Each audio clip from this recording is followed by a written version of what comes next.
بسم الله الرحمن الرحيم. درس نوغي اجيغ بون اندر دفتر الوجيز في فقه السنة والكتاب العزيز كفيون دي دو جوني ko fi laɓɓinagol wonande julde nden joni noon ko fi mawlugol e paɗe hoffuuje ɗen ɓe maaki almashu mawlugol alal hoffayni e hoore paɗe hoffuuje ɗen ɗiɗi ngal ɗo dambugal fi mawlugol e hoore hoffuuje ɗen ko hunde jaɓande ka ahlu sunna wal jamaa no woodi fedde goo lundiiɓe ɗum kono en yeƴƴitata ko en daarataɓe qala maaki al imamu nawawi yahya bun sharf rahimahullahu yurmede allah woni maɓɓe ɓe maaki fi sharhi muslimin ka sharhugol deftere imam muslim nden hiɓe sharhi deftere imam muslim nden ɓe maaki kolngol e nder nden deftere ɓe maaki ajma'a fottani man yu'taddu bihi ɓen yeƴƴiteteɓe e konngol mu'um ɓen ɓe konngol mum jaɓete yu'taddu bihi ko neɗɗo mo tawata hara konngol mum no yeƴƴite e mu'um si tawi woni la yu'taddu bi shay'i si wi'ama huunde la yu'taddu bihi ay bihi si tawi ko huunde ay la yultafatu ilayhi la wazna lahu amma yu'taddu bihi ay yultafatu ilayhi lahu waznu ɓen ɓe tawata hara konngol mum no jaɓe no yeƴƴite e mu'um ɓen ɗon ɓe wi'i ɓe fottani fil ijma'i e pottal ala jawazi e hoore dagagol almashi mawlugol alal huffayni e hoore paɗe huffuuje ɗen fi safari e voyage ɗuwete e setargol wal hadari e jonde sawa'un foti noon kana laati ko huffuuje ɗen wattana li haajatin ko fi haaju aw li gayriha ma ko wona fi haaju hatta yajuuzu hano dagano lil mar'ati wonande sonnaajo almulazimati tabutuɗo bayta ha ka suudu makko sonnaajo duumiiɗo ka suudu makko wa zamini e boofoojo alladi on la yamshi mo yahata taw o yarata koyɗe makko ɗe ɓen ɗon foppuno daganiiɓe nde ɓe wattoto sohsima hoffu si tawi woni ɓe hato jini e sallikagol tawa hiɓe waɗno e hoore laaɓal ɓe mawla e hoore mum ɓe juula wa innama ankaratuhu andu ko ani ɗum ashi'atu ko shiyaɓe ɓen rawafida wal khawariji e khawarijankoɓe ɓen ɗon wala yu'taddu yeƴƴitataka bi khilafin e lurral maɓɓe ngal en haccaka ko ɓen ɗon lurri kon ko ɓen ɗon lundi kon en haccaka ɗum hatta gollitiren ko nelaɗo waɗi kon sallallahu alaihi wasallam qala maaki alhasanul basariyu alhasanul basri yankojo o maaki radiyallahu anhu haddathani yewtilan 70 capanɗe jeɗɗo min ashabi rasulillahi immorde wondi ɓe nelaɗo allah ɓen anna rasulallahi wonde nelaɗo allah sallallahu alaihi wasallam kana o laatino yamsahu ima mawla alal huffayni e hoore huffuuje ɗen intaha hatti kalamuhu haala imam nawawi donc yilta ɗen e konngol imam nawawi ngol ɗo fiyo en ɓeyni faamude moƴƴa qala al imamu nawawi ɓe maaki karmakoɓe ɓe tawata hara julɗo hana ka majja fi maɓɓe nokka tawatare ɓe walli fi defte ɗuuɗiɗe wondude e nafooriji heewɗi no jeeya e muɗum nde deftere en fof fuɗɗorɗe janngol arba'ina nawawi no jeeya e muɗum kitabul azkar no jeeya e muɗum honɗum riyadu salihin no jeeya e muɗum honɗum sharhu nawawi deftere teddude ala sharh muslim qala al imamu nawawi maaki imam nawawi dambeede ɓe damba e hoɗo maɓɓe ngote ninawa rahimahullahu yo yurmede allah woni e makko ɓe maaki fi sharhi muslimin ka nder deftere e nder sarhugol deftere muslimi nden ɓe maaki ajmaa fot mooɓodiri man yu'taddu bihi ɓen ɓe konnguɗi mum yeƴƴitete e mumum ɓen tuuginorteɓe mooɓodiri fil ijma e pottal ɓe fof ɓe fottani wonde no fottana ko ijma ala jawazi e hoore dagagol almaski mawlugol alal kuffayni e hoore paɗo kuffuuje ɗen mawlugol hoore mum fi safari wal hadari si tawi sartiji mum ɗin timmi ɗin sartiji ara yeeso ga wayaasi e jonde sawa on foti kana laati ko wattana ɗen kuffuuje li haajatin ko fi haaja aw li gayriha ma ko hina ɗum hatta yajuusu haano dagano lil mar'ati mulazimati wonande sonnajo duumiɗo bayta ha wa duumiɗo ka suudu makko wa zamini e boofoojo alladi on la yamshi mo yahata tawa ko boofoojo hay on si o wattite kuffu no sellaka o mawla hoore mum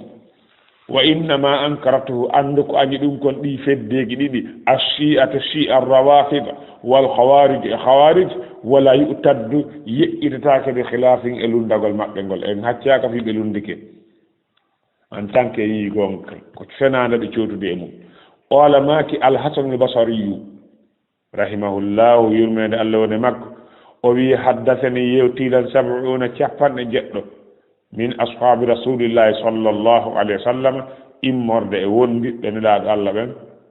anna rasulallahi wonde nelaɗo allah sallallahu alayhi wa sallam kana o laatino yamsahu imo mawla alal kuffayni hoore kuffuuje ɗen hande kadi e yeƴƴitata goɗɗo lundi kon ɗum ɗo wonale ko ijma ɗum ɗo ko ijma ani ɗum ɗo ko ijma ani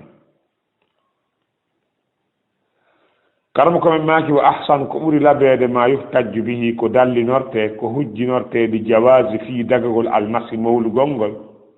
hadiseeje ɓuyno toon cappanɗe hadiseeje no ari fii dagagol mawlugol e hoore paɗe kuffuuje ɗen kono ko ɓuri labeede e ko dallinorten ɗum ma rawahu muslimun ko imam muslim filli kon ko sawi muslim anil amasu eggude amas an ibrahima eggude ibrahima an hammamin eggude a hammam qala o wi baala jariru bawli ñande goo o hibboyi ndiyam summa tawadda o salligi wa masaha o mawli ala khuffay hoore kuffuuje makko ɗen salligi ha gasi yani o mawli e hoore kuffuuje ɗen o ittalle o looti ley ton faqiila wi'a taf'alu hadha an ahuway ɗum ɗo a lootali koyɗe maɗen faqala wi na'am mi huway ɗum ni fi hon ɗum ra'aytu mi i rasulallahi nelaɗo allah sallallahu alayhi wa sallam baala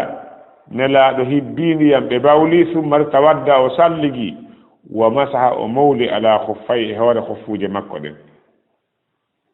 qala al a'mas wi'i a'mas ƴettuɗo on hadisi on e ibrahim o wi qala ibrahimu kadi wi'i ibrahimu ƴettuɗo on hadisi on e mo jarir o wi kana laatino yujibuna no hawni men hadha al hadith oɗo hadis firon ɗum li anna islama jaririn sabuno silmugol jariringol kana laatino ba'da nuzulil ma'idati ko ɓaawo jippagol simore ma'idati nden simore nde yamira e muɗum yo koyɗe ɗen loote imam nawawi ɓe ɓeyda e ɓanginande ko wonduni maana ɗum ɗo qala nawawiyu imam nawawi rahimahullah ɓe maaki ma'anahu ko woni maana ɗum ɗo on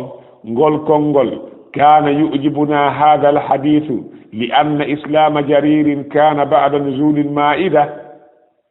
ko woni maana ɗum ɗon ma'anahu ko woni maana on jumla ɗon أن الله تعالى على تودون قال أدالي في سورة المائدة كسمور مائدة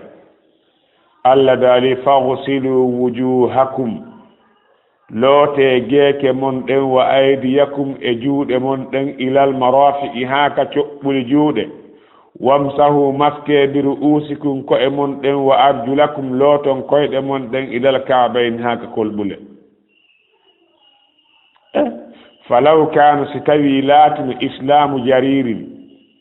ستوي لاتن سلم قل جرير قل متقدما كو أرديد على نزول المائدة إجيبت قل سمور مائدة ستوينو يقول مكو نلا no mawla e hoore khufuje den no adino jippagol simore maida tinen lahtumila fireteno ronde awa kawnu laatagol hadithihi yewtere makko nen fi mashil khuffi e mawlugol khufuje den ronde teno wonde on don hadisi mansukhan ko montirado bortirado bi ayatil maidati aya maida e wi ayno aya maidati on wiudo on wa arjulakum faghsilu ha wa arjulakum lote jeke mon den lote jeke mon den loton juude den maskon hoore den loton ko den en wi ayno on aya monti maskgol gol e hoore ko fuuje den kono falamma kana tumane latino islamuhu silmugol makko gol mutaakhiran ko sakkitidum ko silmugol makko gol sakkiti jippagol aya maidati on alimna min andi anna hadithahu no hadith makko on yu'malu bihi ko o gollitirtedo o bortaka o mon o nuskhaka wa huwa dum do yubayyinu no bangina anna al murada wonde ko faanda kon bi ayatil maidati ko faanda kon lotugol koyde den kas aya maida ka aya jeega bo kasimore maida yamirore lotugol koyde den don wayru sahibil khuffi wona koko wori wondiddo pade goffuje den e sarti mun din fatakunu sunnatu hare laato sunna on hadisi gollal nganeraado huwi kon mo qassatun ko hertidum lil aya on bi maana aya on huubintini wonde fawlotu hadisi on ari wadi takhsis hertini awasi wona o waddo pade goffuje den e hoore laabal yo on do mawli e hoore mum karama ko min maati imam an-nawawi wallahu a'lam ko Allah woni ko andi imam an-nawawi fammati wallahu a'lam ko min woron ka tawide ko Allah andi awa ko Allah andi donc o do darsu ko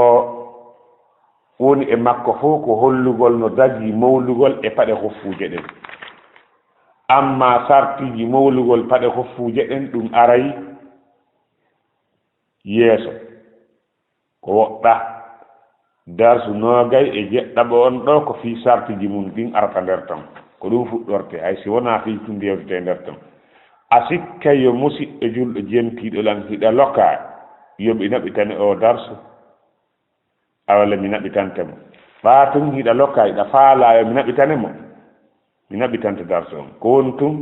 ko kuntew ta andi ko ɓeynata kon kuntew aw jentan simi gayni afama ko ete kon kuntew qala al imam an-nawawi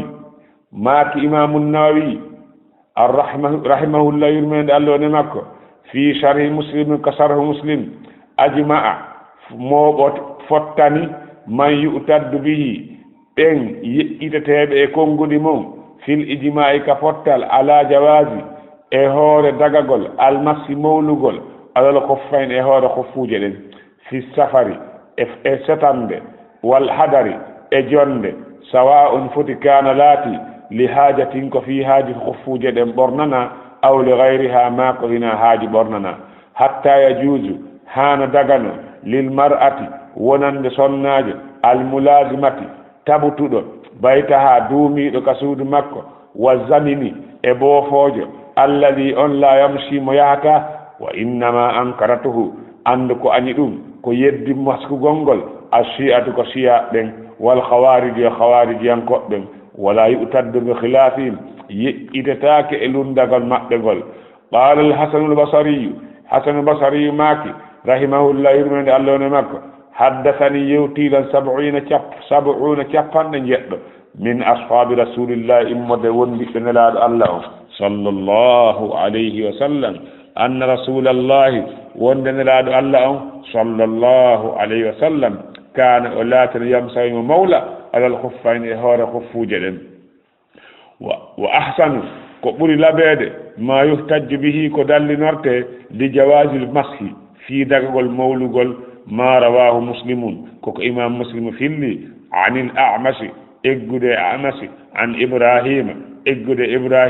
عن همام إجد همام قال وي بال جرير باولي جرير ثم رفتي تودى أسلجي ومسك على خفي أهور خفو جمكدن فقيل بيا تفعل هذا أهو ويدوم فقال وي نعم هي رأيتني رسول الله نلاد الله صلى الله عليه وسلم بالي مباولي ثم رفتي تودى أسلجي ومسك على خفيه أهور خفو جدن قال الأعمش قال إبراهيم يتدون همان كان لا تنك يؤجبهم نهاون هذا الحديث أو حديث لأن إسلام سبن سلمغول جرير كان لا تنو بعد نزول المائدة كباو جيبتغول آية مائدة قال النووي إمام النووي ماكي معنا مؤمن أن الله تعالى الله تودون قال ذلك في سورة المائدة كسيمور المائدة فغسلوا لو توجوكم جيكمون وأيديكم لو تنجودمون إلى المرافق هاك تقبل وامسحوا مسك برؤوسكم كويمون وأرجلكم لو تكويدمون إلى الكعبين هاك قلبله فلو كان شرلاتنا إسلام جرير سلمغل جرير متقدم كأرديد على نزول المائدة إهور جيبتغو سيمور المائدة لاحتمل رندتن كون لا تقول حديث مكة في مسك الخف إمولو والخف جد منسوخا بورتراد بآية المائدة آية وندون كمائدة فلما كان تمن لاتنو إسلامه سلمغل مكنغل متأخرا كسكتيد علمنا أن حديثه حديث مكة يؤمل به نقول تري وهو مبين كبانجين أن المراد نكفانداكم بآية المائدة آية وندون كمائدة غير صاحب الغف حركة كووري كمونا wondi do fu jadem fatakun la ta as-sunnah sunnah mukhaffisatun kohirtin dum lil aya hubutonde aya wallahu a'lam hawnaki ta joni afami ko faada kunte ka afami sabo kunte wala do kunte hay hun ayda ka hore kunte wallahu a'lam